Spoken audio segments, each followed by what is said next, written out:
Hi friends, welcome to my channel. आज मैं आपके लिए लाई हूँ सदन कसाई की बहुत ही रोचक कहानी। कहानी कहिए या कथा कहिए, बहुत ही अच्छी है। आप सुनकर बहुत प्रभावित होंगी। सदन कसाई की कथा चलिए शुरू करते हैं। भक्त सदन कसाई जाति के कसाई थे। उनका हृदय बड़ा कोमल और दयापूर्ण था। वे अपने हाथ से किसी पशु का वध नहीं करते थे, वरन दूसरे कसाईयों के यहाँ से मांस ला लाकर बेचा करते थे। बचपन से अपनी माँ के मुख से भगवान कृष्ण की मनोहर लीलाएं सुनने से उनका हृदय में भगवान से मिलने की उत्कंठा जागृत हो उठी। सदन जी के चारित्रिक पवित्रता के कारण उनके मुखमंडल पर एक अपूर्व आभा ज्योति रहती थी, जिसे देखकर सब मोहित हो जाते थे। एक बार वे गंगा जी नहाने गए। वहां से मांस तौलने के लिए एक शालिग्राम जी की एक बटिया उठा लाए। सदन जी उस बटिया को तराजू में रखकर रोज उससे मांस तौलते थे। एक दिन एक साधु की दृष्टि उस बटिया पर पड़ गई। साधु ने सदन जी से उस बटिया को मांग लिया। साधुओं के सत्कार करने वाले सदन जी ने बड़ी प्रसन्नता से वह बटिया साधु को सौंप दी।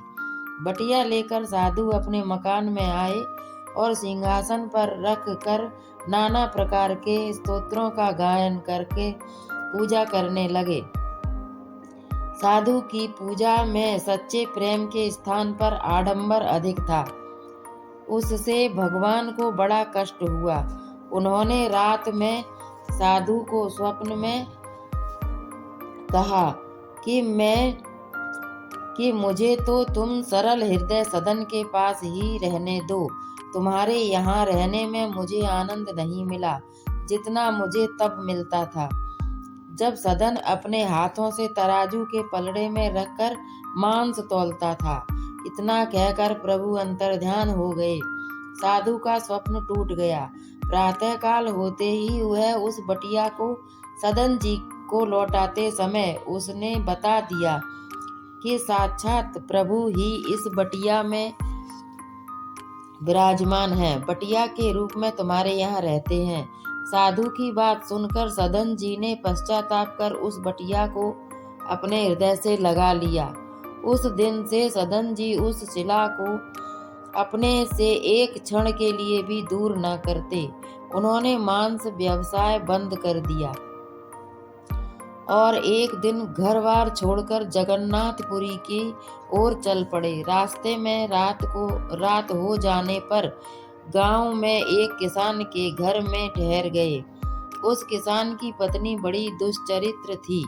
वह सदन जी के रूप पर मोहित हो गई और जब उसका पति सो गया तो उसके पास आकर काम विलह स्वर में बोली, मेरी आलिंगन कर मुझे सुख पहुंचाओ। उस स्त्री के ऐसे वचन सुनकर सदन जी बोले, माँ, मेरी परम पूजनीय माँ, अपने चरणों की धूल मुझे दे दो। सदन जी पर अपना जादू न चलता देख उस स्त्री ने समझा कि यह पति के कारण डर रहा है, इसलिए मेरी प्रार्थना पूरी नहीं करता। यह सोचकर उस कामातुर दुष्ट स्त्री ने एक तीक्ष्ण गदा से अपने पति का सिर धड़ से अलग कर दिया। रक्त देखकर सदन कांप उठे। इधर वह स्त्री बोली, अब तो हमारे रास्ते का कांटा भी दूर हो गया, इसलिए आओ, अब अधिक ना तड़पाओ। सदन चुपचाप प्रभु का नाम लेकर उन्हें पुकारने लगे। रात्रि बीत गई, किंतु स्त्री की इच्छा पूरी न हुई। वह क्षुब्ध हो उठी। उसने हल्ला मचाकर मोहल्ले भर को जमा कर लिया। यह कहने लगी, देखो, इस दुष्ट ने मेरे घर में घुसकर मेरे पति का सिर काटा और जबरदस्ती मेरा सतीत्व हरण करना चाहता है। ऐसा कहकर वह छाती पीट पीट कर रोने लगी। लोगों को उसकी बात पर विश्वास हो गया। वह सदन जी को पकड़कर न्यायाधीश के पास लाए। न्यायाधीश ने भी स्त्री की बातों पर विश्वास करके सदन जी के दोनों हाथ कटवा दिए। सदन जी के दोनों हाथ कटते ही उस स्त्री के दोनों स्तन भी अपने आप कटकर सबके सामने पृथ्वी पर गिर पड़े। उसकी साड़ी खून से लथपथ हो गई। अपनी ऐसी दुर्गति देख बड़ा पश्चाताप हुआ। उसने रोते रोते सच्ची बात न्यायाधीश को बता दी। न्यायाधीश को बड़ा आश्चर्य हुआ। इतने में ही सबके देखते सदन जी के दोनों हाथ फिर पहले जैसे हो गए। प्रभु की कृपा जानकर वे आनंद में नाचने लगे।